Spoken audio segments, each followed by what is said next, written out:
Scientist James Lovelock was intrigued. Why has Earth's atmosphere remained relatively constant over long periods of time? Just a small increase or decrease in the amount of oxygen would either set the atmosphere on fire or kill most life forms. Why has the ratio of oxygen remained at just the right level? How has the temperature range that life depends on managed to remain relatively constant?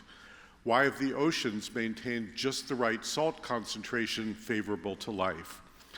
With microbiologist Lynn Margulis, Lovelock proposed the Gaia Hypothesis, the idea that the entire symphony of all living things self-regulates Earth's conditions to make the physical environment more hospitable for them. You might think of it as a vast hospitality enterprise. Or, in the words of Janine Benyus, what life does is to create conditions conducive to life. Now, there is a mission statement. Of course, for millennia, indigenous peoples, the original Bioneers, have held exactly this Gaian view. It's all alive, it's all connected, it's all intelligent, it's all relatives. And it's no accident that 80% of the world's remaining biodiversity is on indigenous lands. Biodiversity is the very fabric of life, the cauldron of evolution and adaptation on which our own lives depend. As diversity increases, so do stability and resilience. It's also the sacred tree of life with intrinsic value and the right to life. In this sixth age of extinctions, the first caused by the human hand, we're running evolution in reverse, shattering the very mirror of nature that could teach us who we are and how to live in this place in a way that lasts. But not if Justin Winters and the Leonardo DiCaprio Foundation can help it. Justin and the Foundation have devised what may be the most ambitious and strategic biodiversity conservation initiative ever done. Called One Earth, it starts from a positive vision for the world we want to see in 2050. It's a not-so-distant future when humanity and nature coexist in harmony. Instead of pockets of wilderness in a human-controlled world, envision a thriving natural landscape dotted by green cities of the future.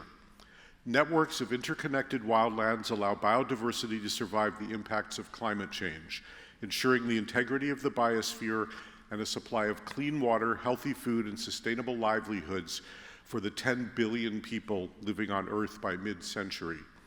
It's a very special pleasure to have Justin Winters speak here at Bioneers today. I first connected with Justin in 2006 when I was appearing in and consulting on Leonardo's groundbreaking feature documentary, The 11th Hour, which featured about 30 Bioneers. She's been participating in Bioneers ever since. I've had the joy of watching Justin grow into the rare executive director of a large foundation who knows her first job is to listen to the people on the ground and serve what they really need. She grasps the high wire act that nonprofits face just to stay afloat. She's unwavering in her vision and her integrity. She never loses sight of the main chance. With Justin's savvy leadership and Leo's passion for the planet, the foundation has become a truly exemplary model of respectful philanthropy married to activism. If we succeed in building climate resilience, in protecting wildlife, landscapes, and oceans, in restoring balance to our ecosystems and our human communities, Justin and the folks at the DiCaprio Foundation will have played a visionary role that held a positive vision of what we're fighting for and made a difference that really makes a difference to realize One Earth in 2050. Please join me in welcoming our dear friend who's creating conditions conducive to life, Justin Winters.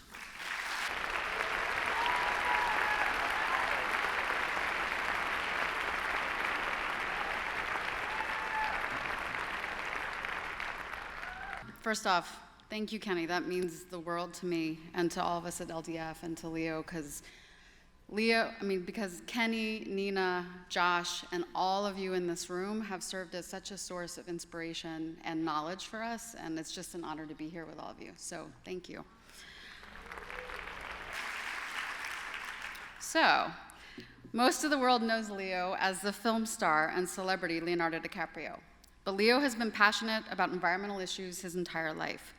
It started out as a deep curiosity and passion for animals and nature. He can list the top species that have gone extinct in an instant: the quagga, the thylacine, the passenger pigeon, just to name a few. I've heard him do this quite a bit. And when he was just 24, he started his foundation and immediately focused on environmental issues.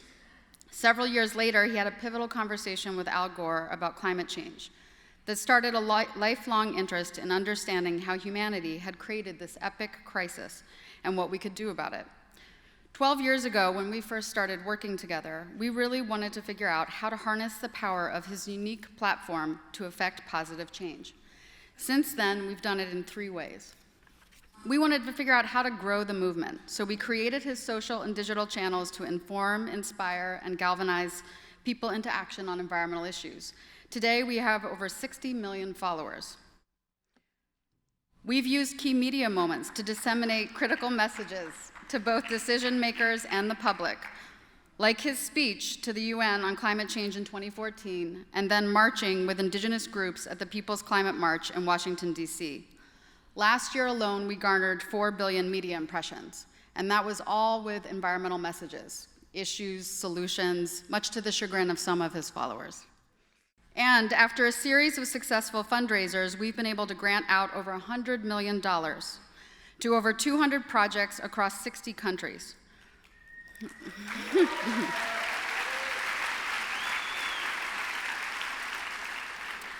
Projects like securing the largest marine protected area in the world in Antarctica, projects like Global Fishing Watch, which Rebecca just mentioned, projects like supporting an alliance of grassroots groups in northern Sumatra who are working together to save the last and largest remaining rainforest in Indonesia, and helping the tribes of the Sabo Alliance in the Amazon, who you'll hear right after me, protect their lands, rights, and culture. But in the face of so much continued environmental destruction and the looming climate crisis, we, like many of you, find ourselves wondering, are the forces against us just too entrenched and powerful? Is it possible to turn this ship around? And when are we too far down the path of climate change to save ourselves? Just last week, we got some alarming but very clear information from the Intergovernmental Panel on Climate Change's special report on the state of our climate. The report assessed more than 6,000 scientific papers with input from 91 authors and editors from 40 countries. They found that we are already seeing severe climate impacts, and that's just with 1-degree temperature rise. Texas has had its third 500-year flood in the span of 3 years. In the past decade, we've seen 10 of the hottest days ever recorded. And get this, the North Pole is on track to be ice-free by next summer. The report went on to say that if we allow global temperature rise to hit 2 degrees C, it'll be much worse than previously projected. Let me paint a picture for you of what a 2-degree world looks like. It means the collapse of the world's coral reefs. They are the very nurseries of our seas. It means 10 feet of sea level rise by 2100 in some regions. It means permanent drought covering 1/4 of the Earth. And it means more than 100 million climate refugees migrating from the global south. I'm pretty sure you'll agree this is not a world that we want. And finally, the IPCC report went on to say that there is significant risks of crossing critical thresholds and even triggering tipping points if we allow the planet to warm beyond 1.5 degrees Celsius. Given this news, how does the historic climate agreement that 109 countries signed in 2015 help us? Unfortunately, right now, it falls far short. Analysis of the commitments made under the Paris Agreement show that they will ultimately lead to a world well above 2 degrees Celsius. It's clear now that if we want life, all of life, to have a future on this planet, we simply cannot allow global temperature rise above 1.5 degrees Celsius. Several years ago, we started reaching out to experts, scientists, and thought leaders to discuss what it would take to both avert a climate crisis and ensure that our natural systems can continue to sustain life. Essentially, we wanted to know if there was a plan to save the planet and ourselves. It turns out, while there's a ton of amazing research on the problems we face and an array of incredible solutions, there wasn't a clear, scientifically backed plan that made this looming crisis feel solvable. Originally, our focus was developing a global plan to protect nature, but you can't protect nature without also addressing climate change and making sure that humans have enough food and water to survive. It turns out, and this is the moment where you all get to join me, as we've heard for many years here at Bioneers, it's all connected. We commissioned research from over 20 top climate, energy, conservation, and agriculture scientists around the world and arrived at a three-pillar plan, a vision for the planet that we call One Earth, where protecting nature plays a critical role. It turns out that we can ensure that our global temperature doesn't go above 1.5 degrees Celsius if we achieve three things by 2050. We need to transition our energy systems to 100% renewable energy. We need to protect, connect, and restore 50% of our natural ecosystems on land and sea. And we need to transform our agriculture systems to regenerative and carbon-negative agriculture practices. It's an ambitious plan. But given what's at stake, what is the option? This is the moment when we, as a movement and as a people, are being asked to step up. In just a few months, the One Earth Climate Science Model will be officially released, and it will show that this transformation is not only scientifically possible, but it is the pathway to preventing catastrophic climate change. Let me walk you through the model. And believe it or not, this is one of the most simplified graphic versions of a climate model you'll ever see, but bear with me. The gray bar that you're looking at shows us what we think is the best possible outcome of the Paris Agreement, giving us a 50% shot of keeping global temperature rise under 2 degrees C, which we now know for sure isn't good enough.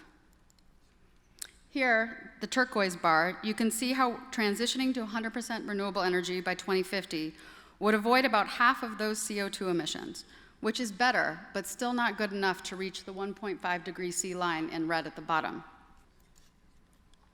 If our natural carbon sinks, represented here in the lower blue and green bar, the forests, the mangroves, the grasslands, that absorb and sequester carbon stay intact and hold up, they will absorb about half of these emissions, roughly 450 gigatons of CO2.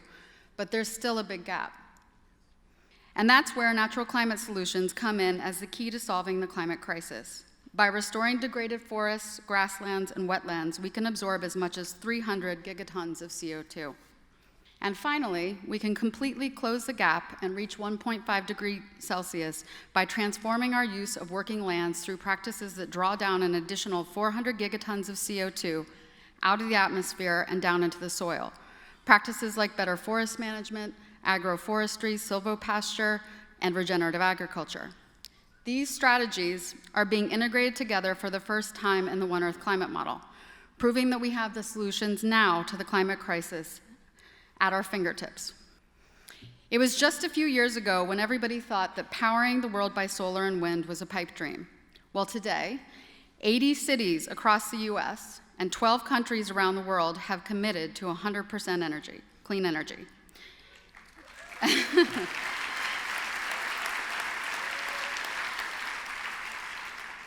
And that's due to a lot of the hard work of many people in this room. And just a few months ago, California passed SB 100, committing California to phase out fossil fuels by 2045.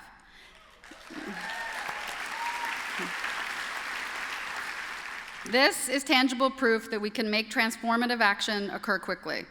Of course, much more lies ahead in realizing a full transition to 100% renewable energy by 2050.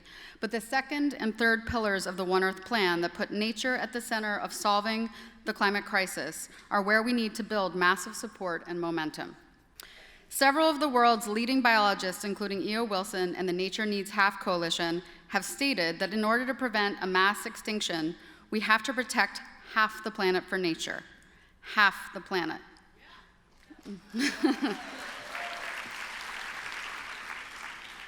But the truth is, we have to protect half the planet for nature, not just to prevent an epic loss of biodiversity, but also to prevent a climate catastrophe and to ensure that we actually have a future here.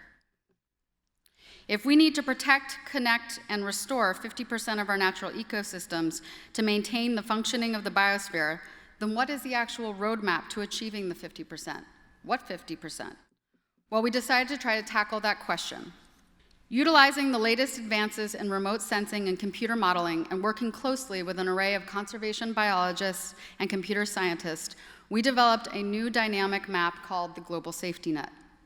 This map depicts the world's most ecologically intact lands, along with areas that need to be restored and connected in order to allow biodiversity to survive and thrive, water resources to be protected, and carbon sequestration to be maximized. This progression from our initial safety net model shows the dark green areas that are wild and remote areas, and the rest are natural lands, including indigenous lands that have a very light human footprint and need to be kept protected from outside extractive and degrading activities like oil drilling, mining, and agriculture. This land, what we call intact nature, is really the life support system of the planet. It produces much of the oxygen we breathe, ensures water supplies for 1 billion people, and absorbs 10 billion tons of carbon dioxide every year, more than 1/4 of the total that we produce. Without these natural lands remaining intact, I'm sure you can imagine how horrific that would be. In short, we humans and much of the rest of the life on the planet would be toast. In this final slide, you're seeing the additional corridors that need to be created to connect habitat that has been fragmented by humans. These corridors are like veins, allowing nature to flow, the very movement that is key to sustaining life and building resiliency in the face of climate impacts. Just to add an anecdote, when Leo and I went to the grasslands of Nepal to see conservation in action with local communities to protect tigers and rhinos, they showed us some of the corridors that they had reforested to connect fragmented pieces of forest. And some of these corridors are no wider than a country road. So it's pretty spectacular, the highways that you can create for wildlife that really allow wildlife to thrive. As you can see, the 50% that we need to keep intact is not evenly distributed across every continent and country. There are some places, like the Amazon, that require much more protection because of their dense biodiversity and the role that they play in protecting the integrity of our biosphere. More than 90% of the Amazon has to be preserved. The Amazon is the world's biggest carbon sink, storing and removing vast amounts of carbon from the atmosphere. And it also serves as one of the planet's most vital hydrological systems. If it becomes degraded, millions of people will lose access to water, and our climate system would be in far deeper peril. So next up, I'm going to share with you something that nobody else has seen yet. It's an initial pass of the Global Safety Net, and there will be many more iterations of this, but I thought that this crowd would really appreciate seeing what the world would look like if we protected 50%. So the various shades of green that you see are those different levels that I was explaining.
Each piece of this map is home to a diverse array of life: plants, animals, people, communities, families.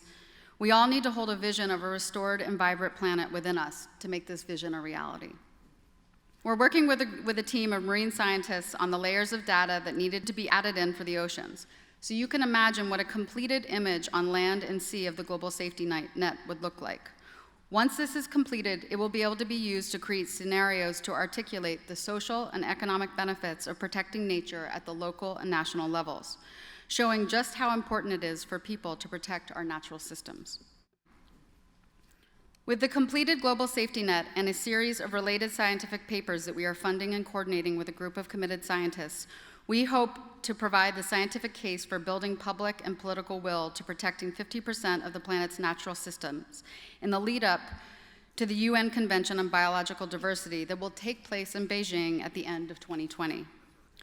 The Convention on Biological Diversity, which along with the Climate Convention was established at the Rio Summit in 1992, is meant to ensure the protection of natural ecosystems. Though the convention has fallen short thus far, there is an opportunity to rally the world's governments around a new global deal for nature when they agree to new targets to protecting nature at the end of 2020. Some people have said that we can't protect 50% unless we have more land for agricultural expansion. We believe that the opposite is true. We simply won't be able to feed 10 billion people unless we protect 50%. Why? Because the carbon emissions associated with losing any more of our natural lands could put us well over 2 degrees C. If we allow global temperature rise to hit 2 degrees C, we'll be faced with permanent drought in many regions, flooding, and vanishing water supplies on all 5 continents. Without water, there's no food. Without food, there's no life. But if we realize the 50% vision of the global safety net, we can preserve natural ecosystems which collect and deliver water to 1 billion people. How can we feed 10 billion on the current area under agriculture management if right now we're barely managing to feed 7.5 billion people? Several studies show that it is indeed possible, and that the solutions that make it so would not only increase the quantity of our food, but also the quality. Did you know that last year we grew enough food for 10 billion people, but because of huge inefficiencies in our food system, more than 40% of that food was wasted? We're now examining 30 strategies to increase both nutrition and food availability without increasing the footprint of agricultural lands. But here are a few of the top solutions. We have to eliminate biofuel crops. A football field of corn for ethanol powers 3 cars per year. A football field of solar panels can power nearly 300 cars. We have to reduce as much waste as possible from the global food system, and this means more locally grown food delivered to local markets. We have to cap meat production and shift to plant-based diets. There is a growing demand for meat in the developing world, which means Americans and Europeans in particular need to eat a lot less red meat.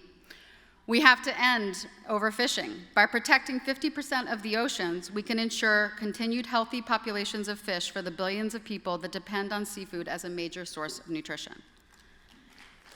And finally, we have to shift away from industrial-scale agriculture and prioritize smallholder farms. Small farms produce 80% of the world's nutrition, while industrial farms produce only 20%. On an area twice the size. In short, small farms produce more foods. We need way less monoculture.